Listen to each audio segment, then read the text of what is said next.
Welcome to another Lombardi Live. As you can imagine, over the years, I've had countless conversations with drummers, but the conversation I had the other night with our guest is one that really stands out in my mind, not only because he's an amazing drummer, but also because of his unique approach as an educator, thinking outside the box.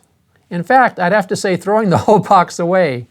He's won multiple Grammys, and it's kind of ironic that the name of the band he's best known for, Living Colour, also exemplifies his approach to the drum set. While he's playing drums, he creates colorful palettes of sounds.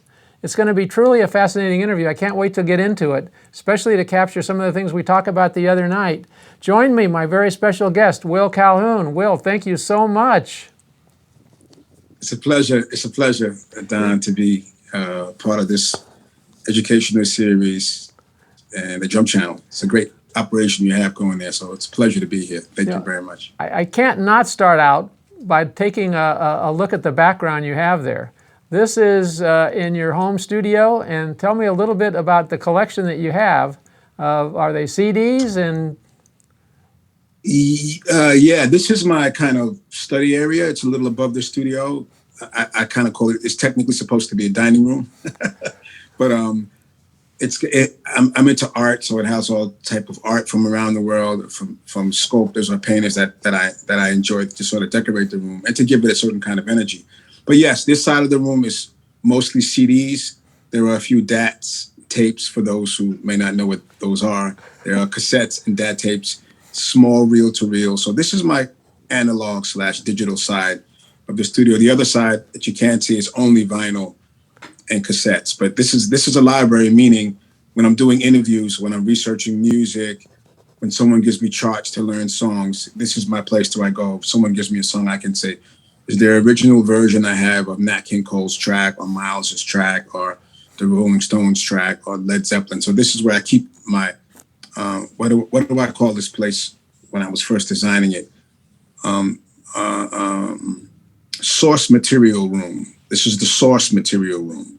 So this is where I get my sources from. So yeah, it's a CD collection, but more importantly, Don, it's a place for me to do research and for me to check myself with my playing and what I'm doing and what I want to learn, or I forgot about something, or, I have sections back here, Panamanian section for drumming, Senegalese, Mali, Morocco, Haiti. I have different sections behind me. So when someone gives me music and it has like an Argentinian bambalabuero or a Senegalese Ndai Rose pattern or maracatu from Brazil, really from Angola, I can go right to the section, pull up the traditional versions of that drumming style and that music and get an idea, especially when someone calls you to play with them and they have a certain kind of background. Like anything else, you go to Italy, you go to France, you go to Germany, you want to at least be able to say good morning, hello, thank you very much, how to flag a taxi, those kind of things. So that's what this room is for. It's for me to A, research, and B, in the community, to have a little bit of respect for the people and the artists and be able to communicate with them. how inspiring, somebody at your level, to see that you're still looking at, looking back at the giants. How important is that for young drummers out there to really acknowledge what came before them and not only hear about it, but even you are still digging back into it from time to time? It's very important. Music is a language, and the more you know, the better you can express yourself, the better you can communicate with people. I would look at it this way. If you look at ourselves in the human lifespan, if you grow up only knowing your parents, you have a limited vocabulary and knowledge on your family and who you are. If you get to be around your grandparents, you get to see a little bit how your parents behave. And then if you're even lucky enough to be around your great-grandparents and so on. So the more you know, even if it's just a photograph or something your grandfather wrote, or maybe your grandfather invented or created, those things help you to become the person that you are. For young drummers, it's very important to learn the history of the instrument because it's only going to move forward with the information that they're able to acquire from the past. And it's no different from family. So example, you have a family and you have children, you can tell your children what your grandfather was like, or maybe one of your children looks like your grandfather or behaves that way. When I see a young drummer who doesn't know who Elvin Jones or Max Roach is, but they're playing in that style and they have no idea who they are, it's our job, Don, you and myself and other drummers, to pull that student aside and go, hey, you got to listen to Art Blakey. You got to listen to, you're playing it and you don't even realize you're in that realm. And once you understand the realm, you're going to play it in a different way. So my advice to young drummers would be, you're going to just be able to communicate better on your instrument when playing with the bass player and the pianist and the vocalist and the audience. You'll be able to communicate that sound and those rhythms and those patterns to an audience to be able to enjoy what you're doing. Yeah, just thinking of all the young drummers who have their catalogs behind them, as you do, of you, because you're the one that they're listening to and you're the one that inspired them. And then looking behind you at the people that you listen to, not only is I think it's important for young drummers to hear what they played, but maybe even more important, why they played it. The interaction, listening, how important is that? Listening is the crucial part. Fortunately, growing up, I'm from the Bronx, and I'm in the Northeast Bronx, and Ralph McDonald, the percussionist Ralph McDonald, is from my community, and obviously in the 70s and 80s, Ralph McDonald and Steve Gadd made a lot of recordings together, great recordings together. And as a youth, I was invited by Ralph, because his son and I were great friends, to go to see these recordings that they were doing, Steve Gadd and Ralph McDonald were doing. And what I got out of those recording sessions, other than the phenomenal playing, was the listening. I asked Steve and I asked Ralph, what's the best way to approach a song? And they said, listen to the song. What's behind me helps you to understand what you're listening to. So the two go hand in hand. And then when you start to hear what's happening in the music, you'll know what to apply to the music. If you're in a conversation with someone, you're talking about ice cream, or you're talking about the French Revolution, or you're talking about the latest Spider-Man movie, you listen to what the person is saying. And if you're in touch with any of those topics, then you'll know what to say about Spider-Man and how the conversation can grow and be interesting for both or the people that are involved in the conversation. Listening to music is exactly the same way. My research in West Africa and North Africa and South America was completely based on listening. Don, I went into these cultures to learn. I wanted to learn these patterns. I wanted to learn the wedding beats and the funeral beats and all of these cool things that I wanted to bring to my rock and roll and jazz and world music table. But the elders taught me that you don't come here to learn a pattern. You have to listen to what's happening in the pattern. We don't play this for commercial reasons. This is something that's been done for 40,000 years in some of these cultures. It's just that old. So you have something that you have to listen to the bell parts, listen to the other smaller drummers and the large drummers, listen to the time of how it's being conducted. And it took me out of my academic head of, 3/4 and 4/4 and sticking and dynamics, which are all important things. But when I had a different education of listening, it opened up my head even further to how to play and accompany, and also done things not to play. Because when you're listening and you're hearing what's happening, you don't have to play the hi-hat in a certain way, or this tom fill, or the fill at all. I had two extremes of that lesson. One of them was indigenous studying. The second one was in the early 90s. I was recording in London with the drum and bass DJ, one of the most famous, popular at the time. His name was Stretch. And Stretch was a classical pianist who was a wicked drum programmer, probably one of the most amazing I've ever met. And his concept was, Will, when I give you these tracks, don't mess up my loops. Like, I'm married to these already, and this is the song. I need you to find a way to play to them. And that education, Don, got me to listen to the frequency, what's taking up space. He had 5 snare drums in the sample, 3 different kick drums in the sample, God knows how many hi-hats and toms. I had to find a way of navigating myself through that music, where some tracks I cut for him, I didn't touch my bass drum the whole song because the frequency and the space was already there. That's an example of listening. It's honoring what you're hearing and not putting things in the music because they're there or you're capable of doing it. The intelligence comes from you not having to put things in the music that already exist. And that's what the indigenous cats taught me. And that's what these drum and bass DJ guys in London taught me, how they didn't want to, whether they realized it or not, play on this track, Will, don't mess up my track. And there was so many drum samples in there that I had to find a way of making it sound like very nice family of drum parts together and working. And listening is something that I highly recommend young students to do without playing. You this generation now, you put your headphones on, you're walking around in the street sometimes, and you're walking around your house. Just listen to the music. Don't think about what you would play. Don't think about necessarily the time signature it's in.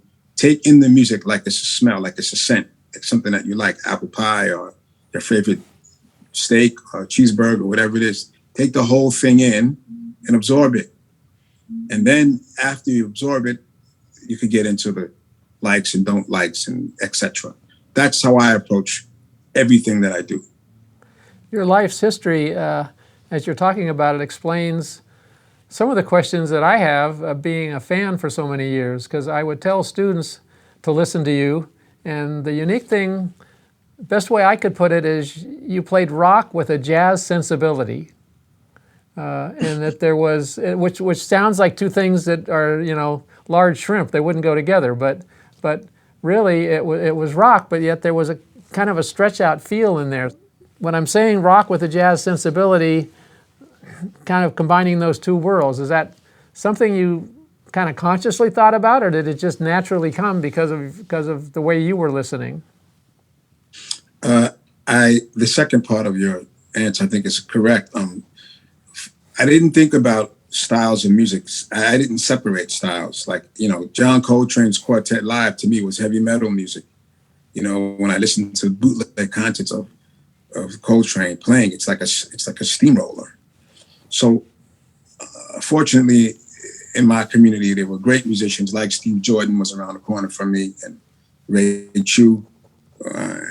Our houses, our backyards faced each other, and Raymond Chu, for those who don't know, was a great keyboardist, musical director. He finished high school and became the musical director for Ashford and Simpson and Diana Ross and so many other people at a very young age. But there were a lot of cats in my neighborhood that talked to me about not creating styles of music, like listening to sound. Even someone like Pumpkin, which I would love for you to do something on him. He's a very important drummer, Earl Bedwood, from this neighborhood, who put hip hop on the map. He was selling beats to labels in 1972 when that industry didn't exist. And he died really young, unfortunately. He's a phenomenal drummer.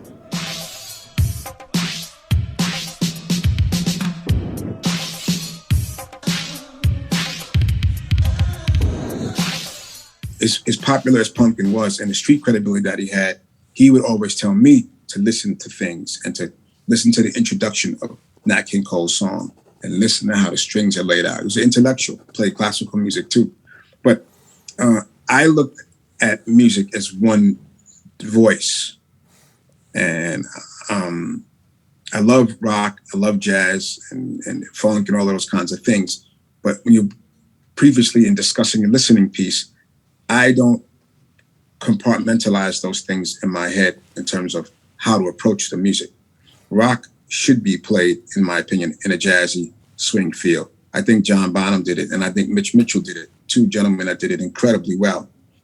And also vice versa. Some Pharoah Sanders allowed me to play open hi-hat and pocket and things out. I mean, we played Coltrane songs, but he gave me the room to, we'll put that other thing on top of there. Let me hear what that sounds like with the acoustic bass.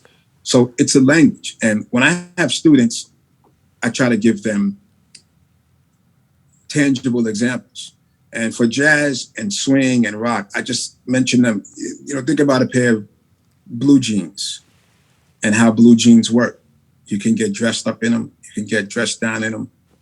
You can wear loafers, suit, expensive wedding shoes. They kind of go with, depending on your style, you can make that denim work with a lot of things where maybe denim wouldn't normally work, but it's how you design it. And sound is that way, and jazz is that way, and rock is that way. It doesn't have to be the Zeppelin format or the Kiss format or the Anthrax format or the Meshuggah format. There's all of these variations on that language that makes this industry, I think, fantastic and allows for us to be able to express ourselves. So my swinging, bringing into rock and roll is based upon what I feel in my listening analysis, Don, what that music needs at that time. When I hear the bass line, when I hear the chords, and when I read the lyrics, what can I bring rhythmically to this discussion, this piece of sound that can help it move in the best way possible? And swing might be it. Maybe dub is it, or one stop, or dropping, or playing more square on the patterns. But whatever the case may be, I listen first, and my swinging and analysis is put into it for the feel, to make it the best feel as possible. With Cult of Personality, I just wanted that song to feel amazing when you hear the drums. When the drums came in, I wanted this feel. And swing is a good example of things that feel good, make you feel good when something swings. Even when you're in a swing, you're feeling good, going back and forth, the motion.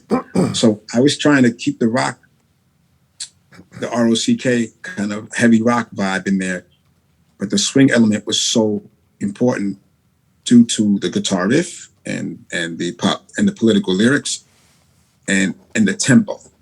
It's a nice tempo. It's such an easy tempo to swing.